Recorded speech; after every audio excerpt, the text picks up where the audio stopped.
you don't. I'm gonna put this computer right in front of us. So you have a microphone in it here?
Board now. He was wrong.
Gentlemen, how are y'all?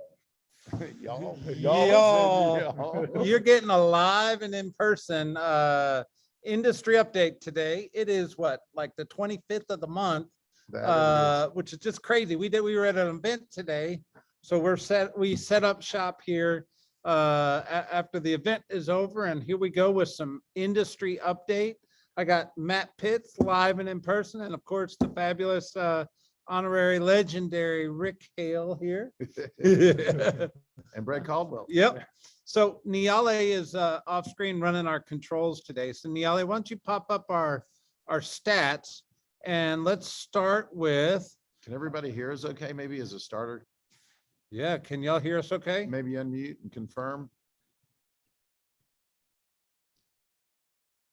Hello. Hello. I can hear you. Okay, perfect. Thank you. I can hear you. All right. So Niale, what county are we looking at? I can't see it on my screen. So Fulton County, we got 736 new listings. 229 went under contract with 454 pending and 454 closed. So I'm looking at the last 4 weeks. Looks like almost 500 closings, 450. Then we dipped in the middle of the month to 308, and it looks like we're kind of back up to that 450 mark in Fulton County, which I still I like the look of this graph, and I have a feeling we're going to see this in a lot of the counties, because it sure looks like, to me, we're starting to build some inventory. Is that what y'all are seeing? Well, at a minimum, it's not dipping and dropping. So it's steady. Yeah, and we're not just like in this acute seller's market like we've been for going on. a year, Yep, 9 year. months, something. So I think one of the important things, let's go ahead and click through DCAB and see if it's the same story. So 400 new listings, 390 pending and 286, and it looks kind of the same, guys. Closed was 317, then 305, and then dip in the middle of October to 203 and back up to the normal level for October 25th. But same story, right? Inventory building. Check Cobb real quick, Niale. 428, 302, and then 297. I think we're seeing a trend, obviously, that last week's stats just kind of dipped, which middle of October, weird timing kind of. But overall, I feel real good about inventory building back up. What are we hearing? What are you feeling out there in the marketplace? Yeah, I mean, I'm talking to agents every day. I think they're feeling exactly what the data is presenting. You know, the active listing inventory, they're getting a chance and opportunity to actually show buyers property now and compete where, and this is at certain price points, right? At a certain price point, low enough, there's going to be extreme competition even in this market. But as we get into in Cobb 3, 4, 5, I'm guessing Fulton into Cap 4, 5, 6 range, it's not 30, 40 offers. It's 5 offers, and you can compete with 5 offers.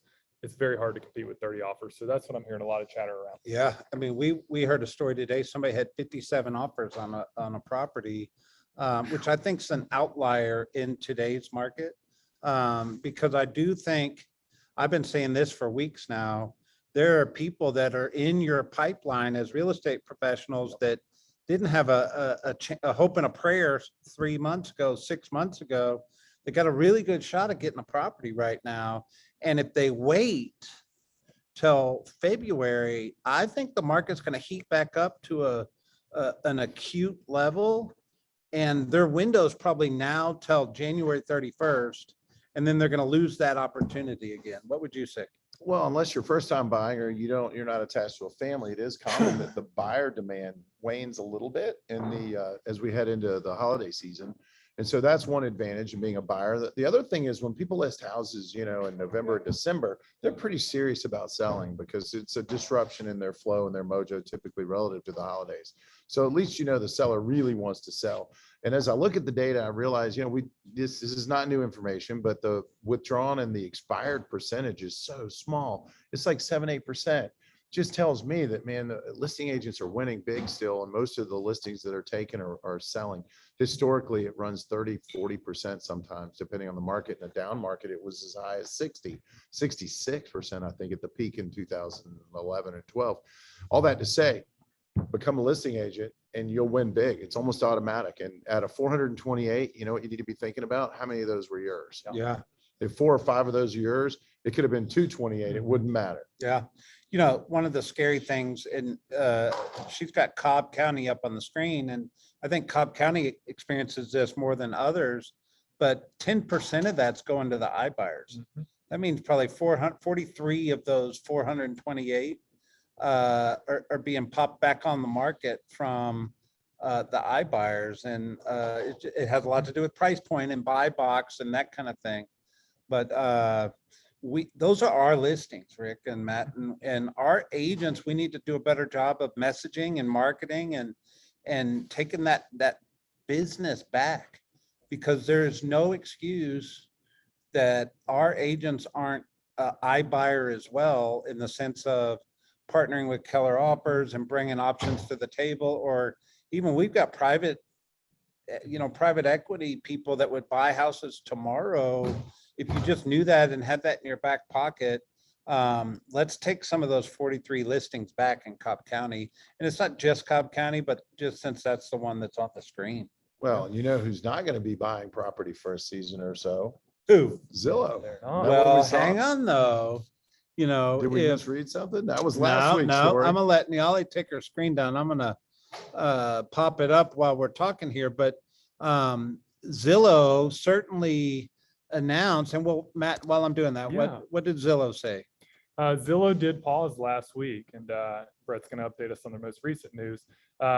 it had nothing to do supposedly from Zillow's perspective, and the reason they weren't buying homes with the opportunity to invest in real estate, but more along the lines of not having the capable workers to service those houses during the fourth quarter. Uh-huh.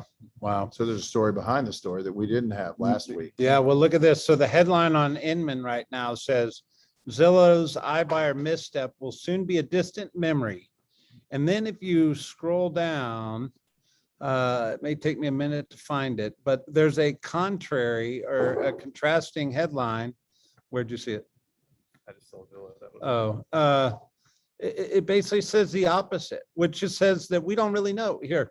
This is definitely a red flag, real world on Zillow's big pause, right? And they're breaking it down, but here's the reality is none of this would be an equation if we did a better job marketing and messaging with our clients, right? So it's Correct. certainly a big hot topic.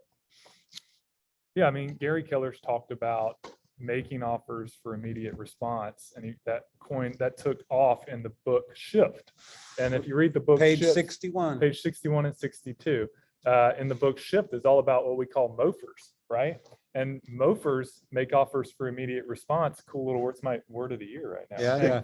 Yeah. We've been talking about it a lot at team meetings on why are we as agents not putting that message out into the universe? What is the message we're putting out that we're getting destroyed at 10% of listings were taken out of agent homes and certain county agents' hands in certain counties because they did not get the messaging that they can do every single thing that iBuyers, Zillow, Open Door, OfferPad can do. We have that through Keller Offers and other services, and to get you as a fiduciary. The consumer does not know that because we're not getting the messaging out in front of them, right? It's really on us. We need to do a better job. And the tough part in this is in the equation of big corporation versus small real estate professional. We're not going to win the money spend game. They're always going to have more money to pump into TV commercials and just blanket city marketing. We're not going to win that game, but we always win the relationship game. And it's the relationships that will always trump the TV commercial or the radio ad or the billboard ad, but only if we're saying the same or better message that they're reading in a newspaper article, or if anybody even reads those anymore, but a magazine article, or they're seeing it on a billboard, because they think that we as real estate professionals cannot necessarily do the same thing. Question unasked is a question unanswered. Yeah. And how many questions are you asking daily that are compelling? And is it positioned in a way that's to the advantage of your consumer and client? Yeah. And the question in the chat is there a comparison of different iBuyers and their fees, offers, et cetera, that included Keller Offers? Well, here's what you got to understand about the iBuyer. The iBuyer is a mofer, which basically is a make offer for immediate response. Their job or their message is to get a seller to raise their hand saying, hey, I'm kind of poking around, interested in selling my house. Whether they actually buy the house or not, the lead is created. What do they say about leads? He who controls the Leads lead controls the business. transaction. Yeah, so I don't think it's necessarily this iBuyer pays this and this iBuyer pays that, although it does sometimes come down to that. But what I'm finding is most of the iBuyers are pretty consistent and pretty similar, including Keller Offers. It's just who gets the first phone call that matters the most, not who's paying the most. Yeah, and what Keller Offers also does from experience is they actually shop it out. So there's Keller Offers offer, but they're shopping Open Door, Zillow, and OfferPad as well. So you're going to get the best offer opportunity within Keller Offers. People just have to see a opportunity, a mofer, and think Rick Hill and call Rick Hill and have Rick Hill explain it to them. If they see a mofer and go straight to the iBuyer, there's no chance that you're going to have an opportunity to win that business. Well, and mofers aren't just iBuyers either. It's any offer you make for immediate response. And kind of one of the concepts that Gary's talking about right now is real estate agents, by and large, they make no offer or a weak offer in their marketing.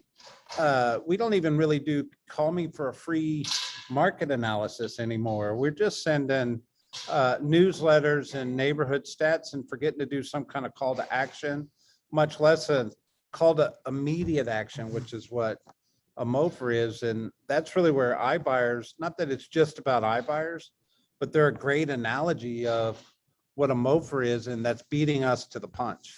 And I think it's just such a powerful concept that we're gonna keep beating into not just everybody's heads, our own heads, right? Like we're trying to figure out how to navigate this with everybody. And if you're curious, take the step, make a call, go online, plug in your information and, of course, get ready to get mofered to death. They're gonna market back to you. That's the whole ploy.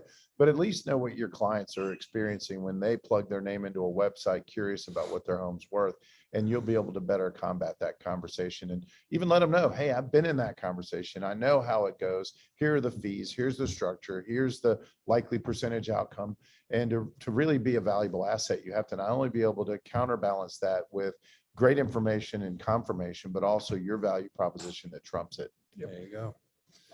And at the end of the day, we're just thankful you're here. And the stats, I want to remind everybody, if you go to the website, therealestatestats.com, you'll get all the counties and the stats that we track. And that way you have a live access to all the statistics we track on a weekly basis.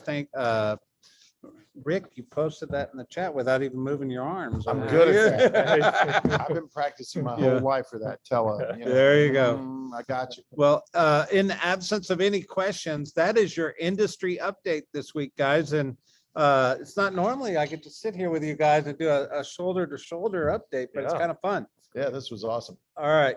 Thank you guys. for your Have a time. good Monday. Appreciate you.